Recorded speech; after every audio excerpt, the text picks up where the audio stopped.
qu'avant la Savoie était italienne? La Savoie n'a jamais été italienne, ni sarde, ni piémontaise. Et bien souvent, on l'imagine avec ce passé qui n'a jamais existé.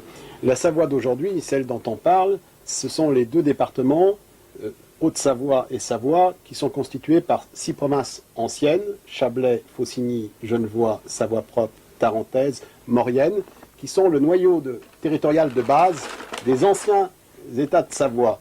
Ces États de Savoie, c'était un grand pays qui allait du lac de Neuchâtel jusqu'au golfe de Gênes. On a souvent dit des États sardes, mais on voit qu'ici, dans les États de Savoie, il y avait la Sardaigne. Eh bien, pourquoi les comtes et ducs de Savoie ont ce passé sarde et piémontais qui a été assimilé au passé de la Savoie? Ce qui est advenu, c'est que le deuxième comte de Savoie, Odon Ier, fils d'Humbert au Blanchemin, a épousé une certaine Adélaïde de Suse qui lui a apporté en dot le marquisat de Turin. Et ainsi, ils ont eu une possession de l'autre côté des Alpes. La Savoie avait un ennemi puissant, qui était la France. Et comme il n'y avait pas de barrière naturelle, un jour du XVIe siècle, les comtes de Savoie ont transféré leur capitale, qui était à Chambéry, et ils l'ont transférée à Turin. Entre-temps, il faut dire que ces comtes de Savoie étaient devenus ducs. Ils étaient devenus ducs, c'était en 1416, le 19 février, ils avaient été élevés à cette dignité. Par la suite, ils vont devenir rois de Sardaigne. C'était en 1720, lors du traité de Londres, qu'on va leur donner cette royauté. Ainsi, une couronne royale va coiffer le blason de Savoie et va, comment dire, donner plus de force à leurs prérogatives sur l'Italie qui n'existait pas. Alors, ainsi, politiquement, il n'existait pas encore, c'était une multitude de petites possessions, comtés, duchés, républiques et autres. Donc, les ducs de Savoie sont rois de Piémont-Sardaigne. Mais ce n'est pas pour ça que la Savoie est piémontaise et sarde, et encore moins italienne, puisque l'unité de l'Italie ne sera proclamée qu'en 1861. Or, en 1860, la Savoie va devenir française, à la suite d'un traité d'annexion. Mais ce n'était pas la première fois que la Savoie avait été annexée par la France. Elle avait déjà été annexée au préalable 7 fois par la France. À chaque fois annexée par les armes, bien sûr. Et ce qui est intéressant, c'est que l'avant-dernière annexion, c'était les révolutionnaires français qui nous avaient annexés.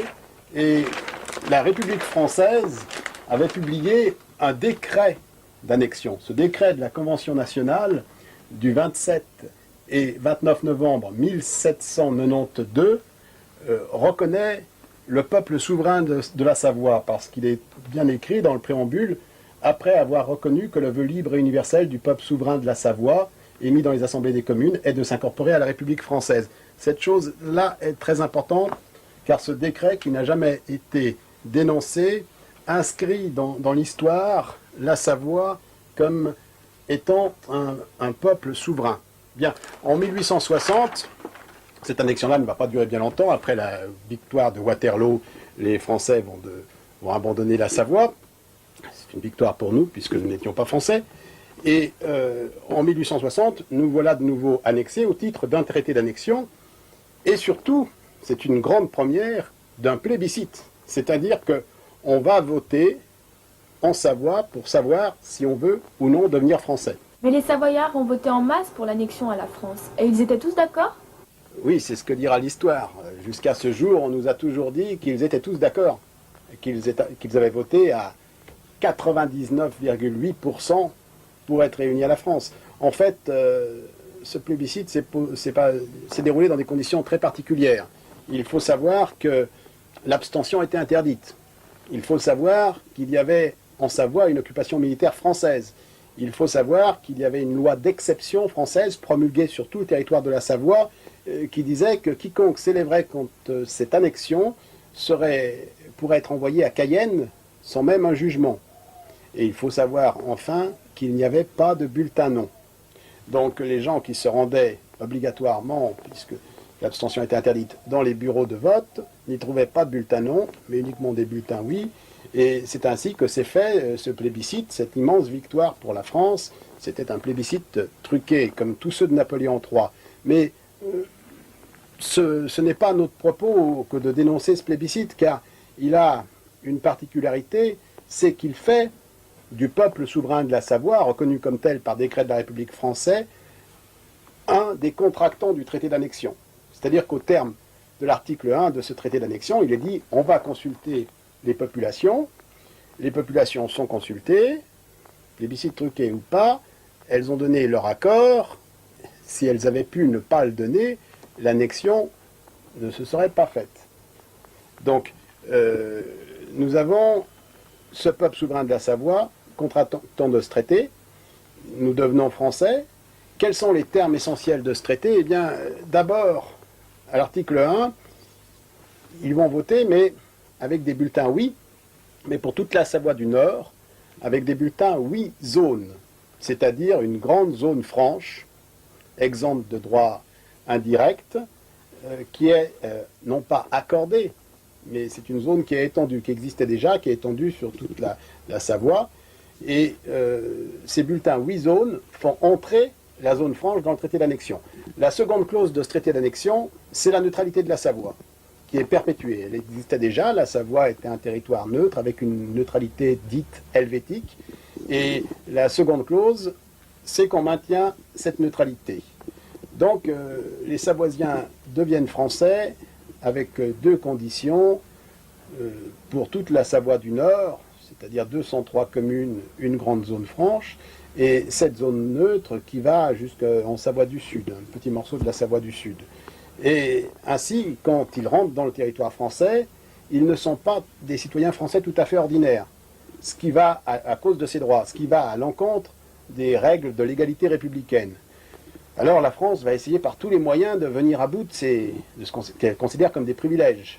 Mais à chaque fois, des assemblées démocratiques et populaires de Savoie, c'est-à-dire les élus, vont dire attention, on ne peut pas supprimer cette grande zone franche, vous ne pouvez pas le faire, le traité d'annexion est un acte synalagmatique. Il est important parce que c'est la seule légitimité des institutions françaises en Savoie. Alors la seule légitimité de la France en Savoie, c'est ce traité d'annexion. Puisque nous n'avons pas participé à la Révolution française, nous n'avons pas, comme toutes les provinces de France, abdiqué nos privilèges lors de cette grande fête de la nation. La seule légitimité... La nuit du 4 août. Oui, c'était la nuit du 4 août. La seule légitimité, c'est ce traité du 24 mars 1860. On voit 8 articles. C'est la légitimité des institutions françaises sur le sol de Savoie. Or, il se trouve que l'article 1er disait qu'il fallait consulter la population. La population a dit oui, mais avec une zone franche, même si le plébiscite était truqué. La zone franche entre dans l'article 1er. Et l'article 2 précise que la neutralité de la Savoie est conservée dans l'espace français. Or, la France a quand même réussi à supprimer ces deux clauses qui l'embêtaient énormément.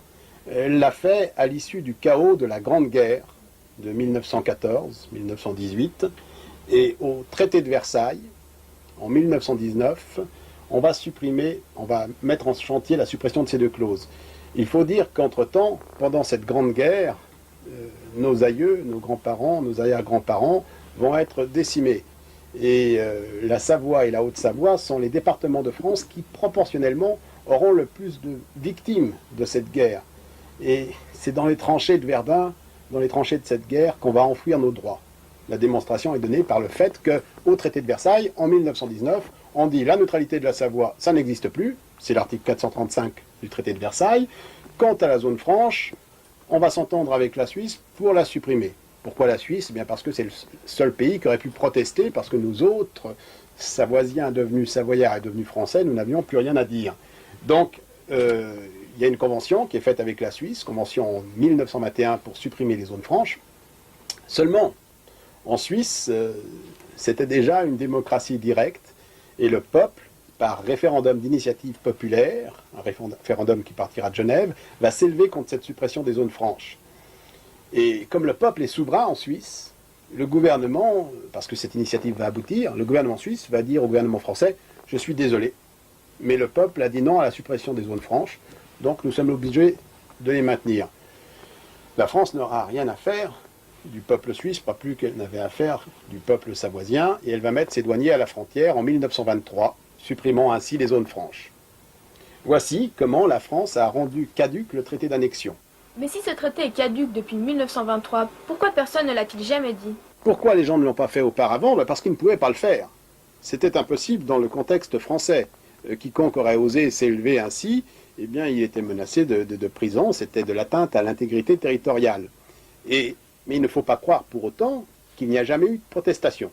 Il y a toujours eu des protestations. Chaque fois qu'on a voulu porter atteinte aux droits des Savoisiens, des assemblées démocratiques et populaires se sont élevées contre ce fait et ont dit non, vous ne pouvez pas faire ça. Le traité d'annexion est un acte synalagmatique, vous allez entraîner sa caducité. Aujourd'hui, nous sommes à même de le faire constater et nous pouvons, si effectivement il y a un fort soutien populaire, entamer cette bataille juridique. Mais qu'est-ce que vous entendez par caduc? Caduc, c'est un mot qui vient du latin, comme la plupart des mots français, qui vient du mot caducus, qui tombe, qui est tombé, sujet à tomber, comme les feuilles. Le traité est caduc, il est tombé, il ne vaut plus rien.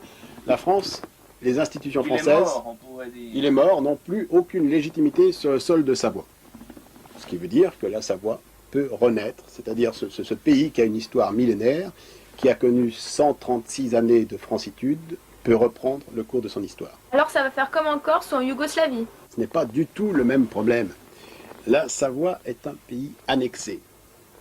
C'est la seule province de France à avoir un passé de nation européenne. Et c'est la seule province de France où la France n'a qu'une légitimité, ce traité d'annexion. Donc nous n'avons pas été conquis par les armes, même s'il y a eu une occupation militaire. Pour la Corse, pour le Pays Basque, pour la Bretagne, les choses sont très différentes. Nous avons toujours ce statut de pays annexé. En conséquence, notre démarche légaliste et pacifique s'inscrit dans le droit international. Nous n'avons pas à recourir aux armes et jamais nous ne ferons une telle chose. Ce n'est pas notre démarche. Les Savoisiens sont des gens tout à fait pacifiques et fondamentalement légalistes. Nous avons une arme extraordinaire qui est le droit et c'est cette arme que nous allons faire jouer. Pour ce qui est de la Yougoslavie, bon, il s'y est passé des choses atroces, mais ce sont des conflits d'ordre ethnique et religieux. Oui, et il ne faut pas oublier que quand on pense à la Yougoslavie depuis 5 ans, on pense à Sarajevo, à Srebrenica, à ces horribles massacres qui ont eu lieu parce qu'on a vu tellement d'images insoutenables. Mais on oublie la Slovénie, par exemple. Il y a d'autres parties de la Yougoslavie qui n'ont pas connu la guerre, mais la Slovénie est le meilleur exemple pour nous.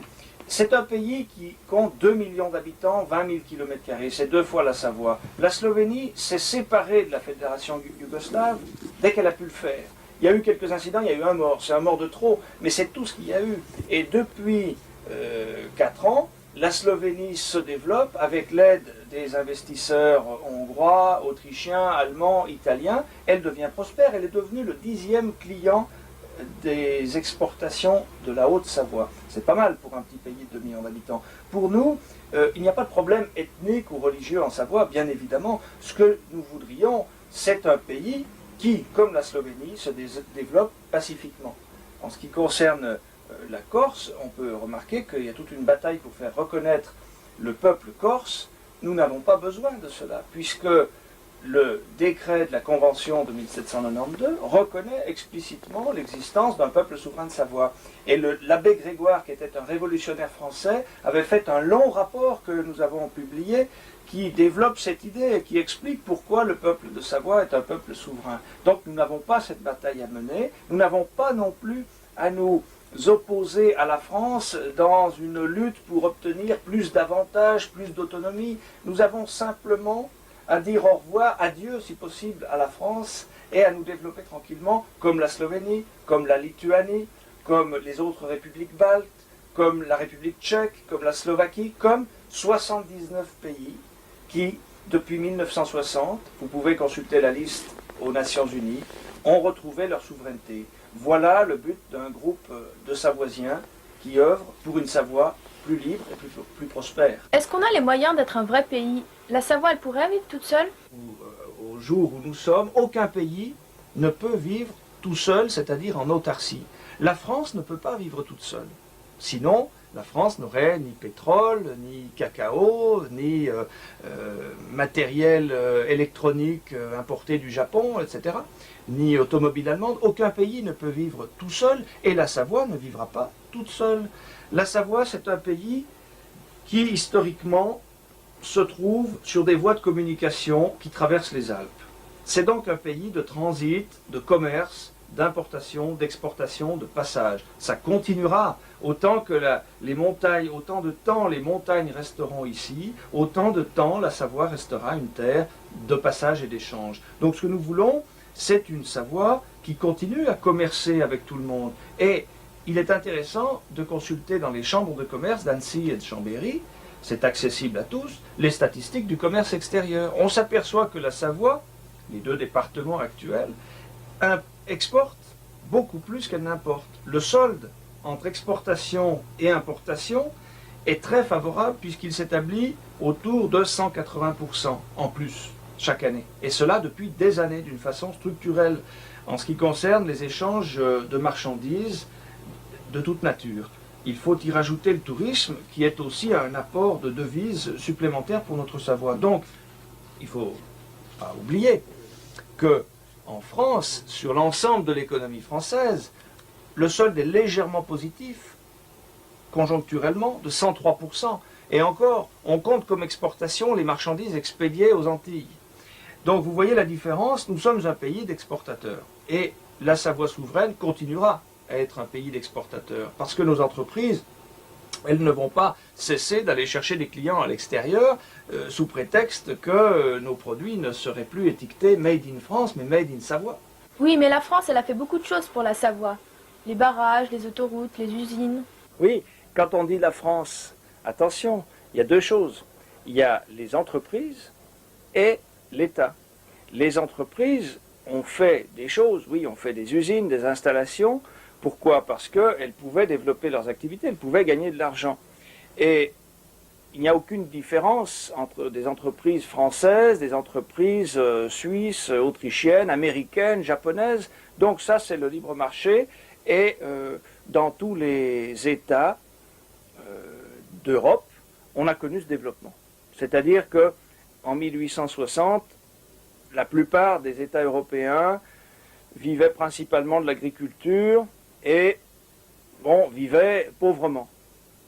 La Suisse vivait pauvrement, l'Autriche aussi, l'Allemagne aussi, et la révolution industrielle est arrivée et tous ces États se sont développés. Donc les entreprises se sont développées en Savoie également, mais cela n'a rien à voir avec la France. En ce qui concerne l'État maintenant, les investissements d'État, les routes, les chemins de fer, parce que c'était nationalisé, eh bien, oui, il y a eu des investissements, mais ils ont été financés par l'argent du contribuable. C'est-à-dire que l'État français a investi en Savoie, mais nous, contribuables savoisiens, en avons payé une part, et nous avons payé une part aussi des travaux qui ont été faits en Île-de-France et dans toutes les régions françaises. Tout de même, le tunnel du Fréjus ou le tunnel du Mont-Blanc, la Savoie n'aurait jamais pu les faire toute seule.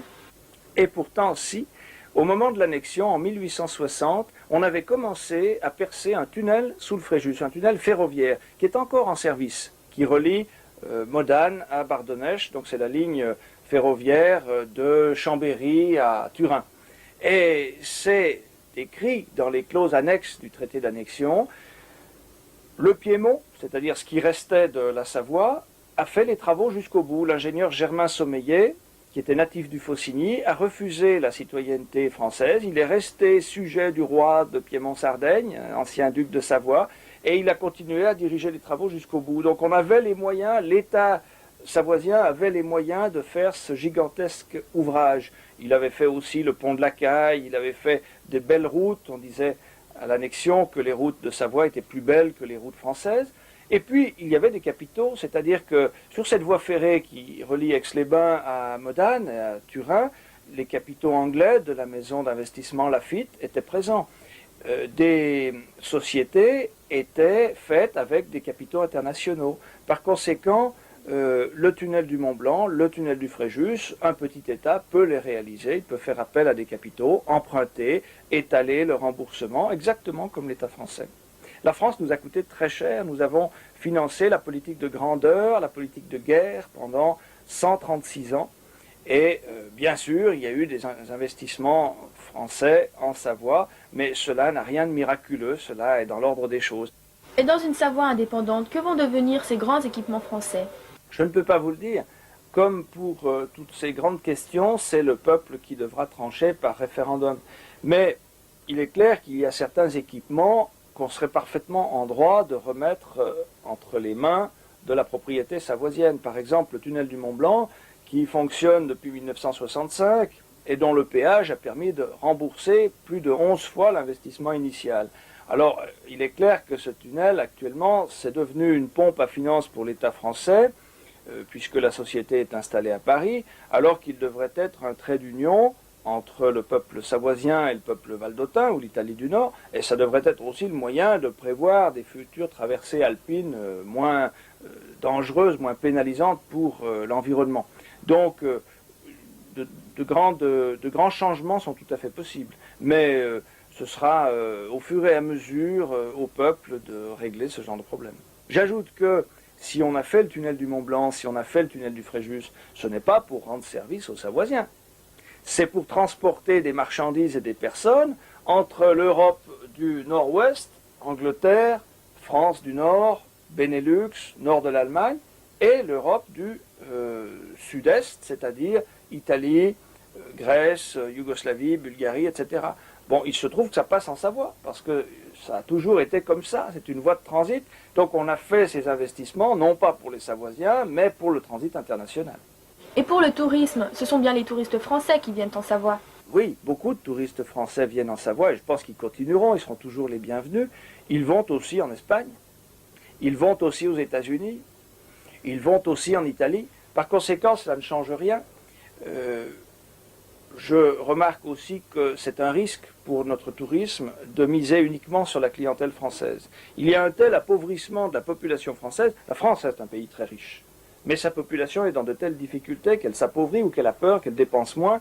Et on voit qu'actuellement, les stations de Savoie qui réussissent le mieux sont celles qui ont une clientèle diversifiée internationale. Parce que c'est la reprise aux États-Unis, parce que c'est la prospérité en Asie, donc il n'y a pas de problème de clientèle. Celles qui misent uniquement sur le tourisme français sont plus fragiles.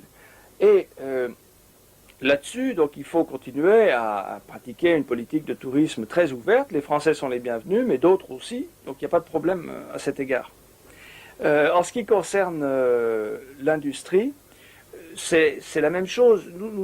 N'oublions pas que nous sommes un pays d'exportateurs, qui n'attendent pas des grands contrats avec l'Arabie Saoudite négociés par des chefs d'État français. Des entreprises savoisiennes, elles vont chercher le client. Alors, imaginez, pour une entreprise comme Salomon, par exemple, qui ne fait que 10% de ses ventes en France, quelle importance d'avoir son siège social en France, département de Haute-Savoie, ou en Savoie, État souverain de Savoie? Aucune. Je dirais même que ce serait plus facile dans l'État souverain de Savoie, dans la mesure où l'administration serait moins pesante. Et là, on pourrait mettre à plat le système fiscal. Tout le monde dénonce le Code général des impôts français, qui est irréformable. Pour nous, Savoie souveraine, on repart à zéro et on fait des impôts qui sont plus favorables à l'économie. Vous voyez qu'une entreprise comme Salomon n'a absolument aucun lien privilégié avec la France en tant que telle. Et j'énumérerai toutes ces entreprises qui exportent et qui gagnent pour la Savoie.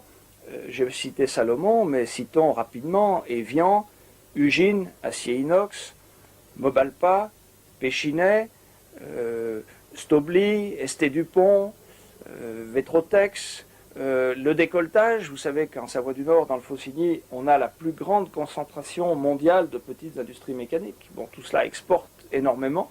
Voilà le potentiel industriel de la Savoie. Il y a un potentiel agricole qui ne se débrouille pas si mal, puisque ces produits sont des produits de terroir et ils peuvent encore beaucoup se développer si on les laisse faire.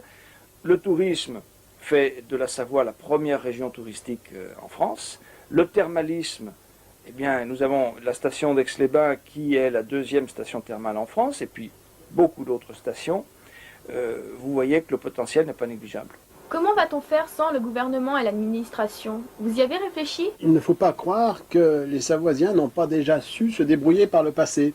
Quand notre dynastie nous a abandonnés pour se tourner vers le Piémont, vers la future Italie, nous ne sommes pas devenus pour autant une province orpheline qui était régentée de loin par ses monarques. Nous avions en Savoie une institution qui s'appelait le souverain Sénat de Savoie, qui avait des fonctions administratives, législatives et judiciaires, et qui a perduré quasiment jusqu'à l'annexion. 12 ans avant l'annexion, elle a été supprimée, mais il ne faut pas croire qu'en Savoie, nous ne serions pas à même de nous gouverner. Alors ce qui est tout à fait passionnant, c'est que dans un avenir très proche, de nouvelles institutions vont revivre en Savoie. C'est-à-dire qu'il y aura une administration qu'on souhaite moins pléthorique et moins bureaucratique que l'administration française, mais il faut toujours une administration pour l'État. Et nous avons pour l'instant en Savoie un gouvernement provisoire. Et ce gouvernement provisoire a déjà imaginé les grands principes fondateurs d'une constitution de Savoie. Mais quelle constitution? Avec un roi ou un prince de Savoie? Les ducs de Savoie, roi de Piémont-Sardaigne, au moment où les Savoisiens ont voté pour le plébiscite de 1860, ont libéré le peuple de Savoie des liens d'allégeance qu'ils avaient vis-à-vis de cette couronne. Donc ils ont renoncé, pour tous leurs héritiers, pour eux-mêmes, à toute prétention sur ce territoire. Aujourd'hui, aucune dynastie ne peut venir dire « je m'appelle de Savoie, donc j'ai quelques prérogatives sur ce nouveau pays ». Par conséquent, si la caducité du traité d'annexion est reconnue, qu'est-ce qu'il reste? Un peuple souverain. Un peuple souverain, et c'est bien l'idée qui nous a guidés lors de la réflexion sur cette constitution, et la Ligue savoisienne a même voté une résolution en ce sens le 26 mai 1996 qui dit « L'État souverain de Savoie, dont la renaissance est le seul but de la Ligue savoisienne, sera fondé sur le principe de la souveraineté populaire. Sa constitution devra prévoir les dispositions les plus adaptées à permettre l'expression de cette souveraineté dans tous les domaines et à tous les échelons de la vie publique. » C'est-à-dire que dans un futur État souverain de Savoie, ce n'est pas le problème de république et monarchie, ça c'est des formes constitutionnelles. Le plus important, c'est de savoir quel sera le pouvoir du peuple.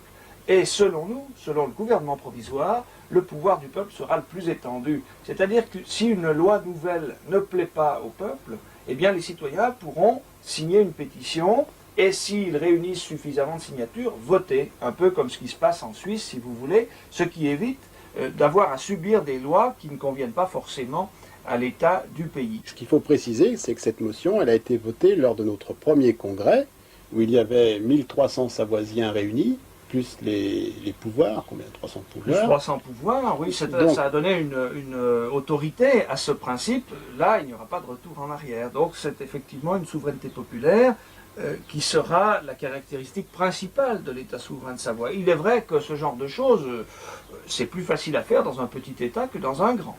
Mais qui pourra voter? Qui pourra être citoyen savoisien? Pour nous, les choses sont claires. C'est le pays qui fait les citoyens, c'est la Savoie qui fait les Savoisiens. Par conséquent, au moment où l'État va renaître, tous ceux qui sont habitants, résidents principaux en Savoie, à la date du 26 mai passé, parce que bon, il serait difficile d'admettre ceux qui arriveraient la veille d'un référendum. Le 26 mai étant la date du congrès. Tous ceux qui étaient résidents principaux en Savoie au 26 mai 1996, date du premier congrès de la Ligue savoisienne, seront citoyens savoisiens s'ils le désirent, sur la base de leur volonté. Les autres, ceux qui ne veulent pas, pourront s'abstenir. Et donc, on aura un État qui sera vraiment la Savoie pour tous les habitants de la Savoie. Plus tard, lorsque les institutions fonctionneront, lorsque la Constitution sera appliquée, lorsqu'il y aura un Parlement, lorsqu'il y aura un gouvernement, eh bien, il sera nécessaire, comme dans tous les États, de faire une loi sur la citoyenneté, et cette loi sera votée par le peuple. Donc après, ce n'est plus l'affaire de la Ligue savoisienne, ni du gouvernement provisoire, tout cela aura disparu, c'est les citoyens qui voteront les principes qui diront qui peut être citoyen. «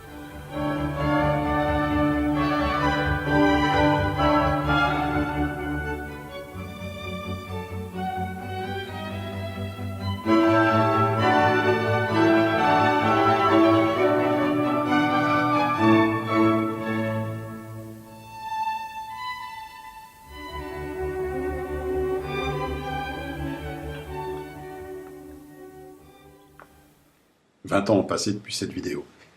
À part la pipe, bien des choses ont changé en 20 ans. La Ligue savoisienne n'existe plus. Patrice Abeille a été retrouvé mort à son domicile.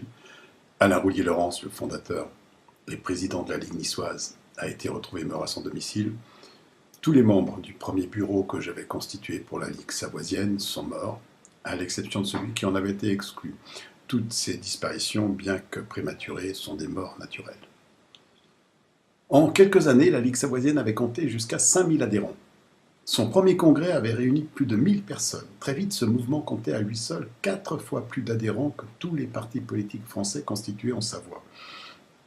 J'avais lancé la Ligue savoisienne au moyen d'articles de presse et en médiatisant un procès avec les douanes françaises. Puis j'ai rédigé un ouvrage intitulé « Savoie française, histoire d'un pays annexé » dans lequel je démontrais que le traité d'annexion de la Savoie, seule légitimité des institutions françaises dans ce pays annexé, était désormais caduque car la France n'en avait pas respecté les clauses. Avant de fonder la Ligue savoisienne, j'occupais des fonctions dans plusieurs organisations et associations, entre autres celle de vice-président d'une ONG ayant statut consultatif auprès de l'ONU. Lors de mes recherches à la bibliothèque de l'ONU à Genève, j'avais découvert un ouvrage exposant que le traité d'annexion de la Savoie avait été suspendu durant la dernière guerre mondiale et remis en vigueur en 1948.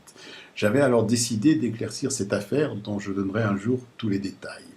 Ce qu'il importe de retenir, c'est que le 10 février 1947 fut signé à Paris un traité de paix dont l'article 44 était ainsi rédigé. Petit 1.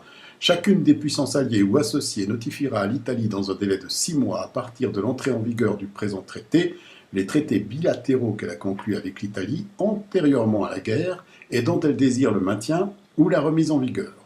Toutes dispositions qui ne seraient pas en conformité avec le présent traité seront toutefois supprimées. Petit 2. Tous les traités de cette nature qui auront fait l'objet de cette notification seront enregistrés au secrétariat de l'Organisation des Nations Unies, conformément à l'article 102 de la Charte des Nations Unies. Petit 3, et c'est là l'alinéa le plus important à mon sens, tous les traités de cette nature qui n'auront pas fait l'objet d'une telle notification seront tenus pour abrogés.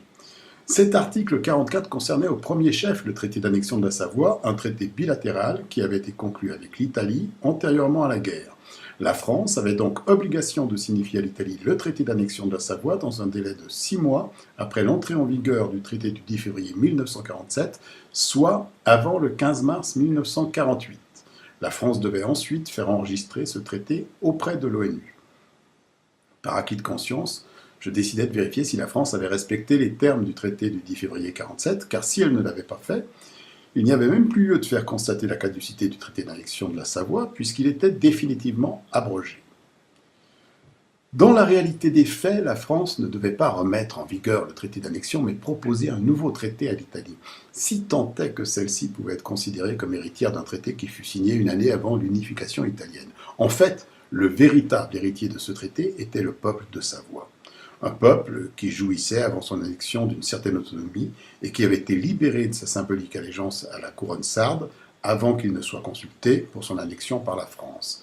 Cette consultation avait été la condition essentielle de cette annexion, même si elle avait été honteusement truquée.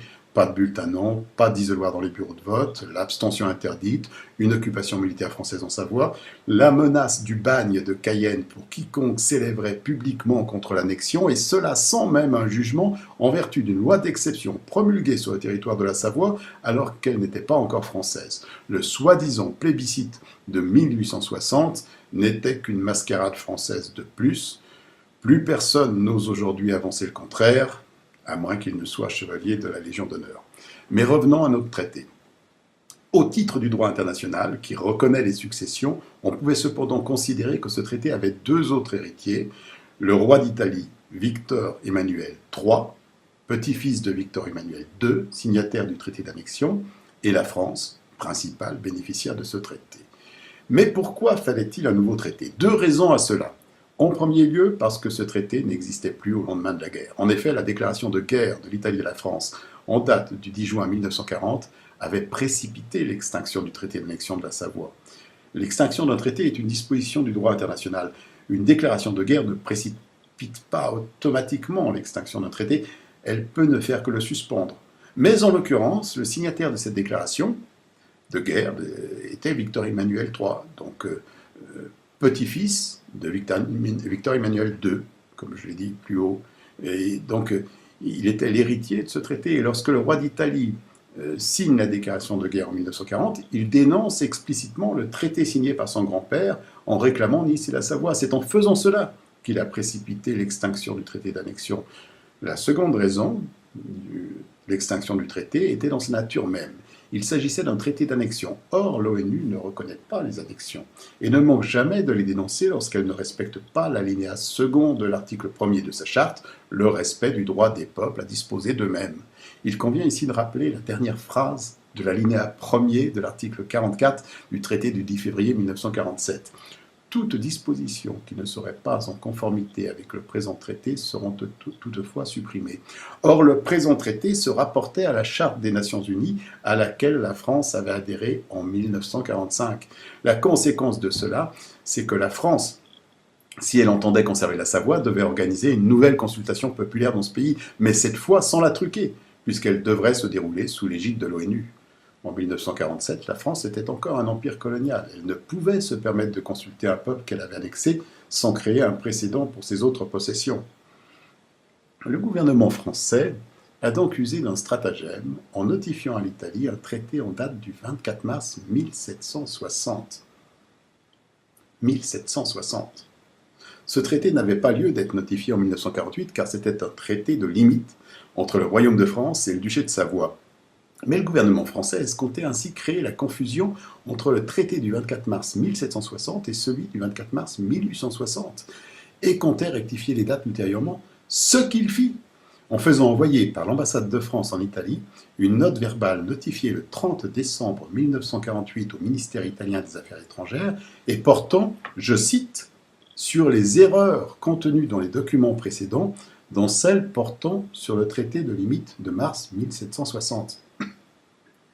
Bien entendu, il n'était pas question alors pour la France d'enregistrer quoi que ce soit auprès de l'ONU, parce que l'ONU lui aurait alors rappelé qu'elle avait signé une charte relative aux droits des peuples à disposer d'eux-mêmes, et surtout, l'ONU aurait pu faire remarquer à la France que le délai pour la notification des traités à l'Italie expirait au 15 mars 1948, et non au 30 décembre 1948, et qu'au terme de l'article 44 du traité du 10 février 1947, dont la France est dépositaire, le traité d'annexion de la Savoie était désormais abrogé. Ce que j'avais découvert ouvrait une voie nouvelle à la Savoie, mais il me fallait encore en avoir la confirmation officielle. La Ligue savoisienne était alors en plein essor et Patrice Abeille, ayant été élu conseiller régional pour la Haute-Savoie, je considérais alors que pour obtenir une réponse de l'ONU, il convenait d'user de son titre. Je fis donc envoyer un message à l'ONU depuis le secrétariat de Patrice Abeille en date du 27 octobre 2001. Ce message n'obtint aucune réponse. D'autres tentatives furent également infructueuses. Cela m'intrigua. Cependant, j'avais déjà eu l'occasion de me percevoir que la Ligue savoisienne avait été infiltrée. Je décidai donc d'user d'une autre stratégie. Je parvins ainsi à piéger le ministère français des Affaires étrangères, dont la conservatrice des archives m'écrivit n'avoir trouvé aucune trace de l'enregistrement du traité d'annexion à l'ONU. Quant à sa notification à l'Italie, elle m'annonçait que cela avait été fait à la date du 15 mars 1948. Une date d'autant plus improbable que c'était celle de l'expiration du délai de notification à l'Italie et que dans les textes officiels, c'était celle du 1er mars 1948 qui était avancée dans le journal officiel. L'affaire était de toute première importance. Je décidai alors de prendre mes distances avec la Ligue savoisienne, infiltrée par les agents français, et je me retirai du mouvement afin de mener à bien mon entreprise en toute discrétion. Il s'agissait d'obtenir de l'ONU la confirmation du défaut d'enregistrement du traité d'annexion, ce que je finis par obtenir. Lorsqu'en 2010, la France entendit fêter avec faste les 150 ans de l'annexion de la Savoie, je décidai de lui réserver une surprise qui serait de nature à lui faire regretter son incroyable arrogance. Le 24 mars 2010, en compagnie d'Alain Roulier-Laurence, président de la Ligue niçoise, et d'une délégation de Niçois et de Savoisiens, nous rendions public à Genève une adresse aux puissances signataires du traité de paix de 1947 relative au traité d'annexion de la Savoie.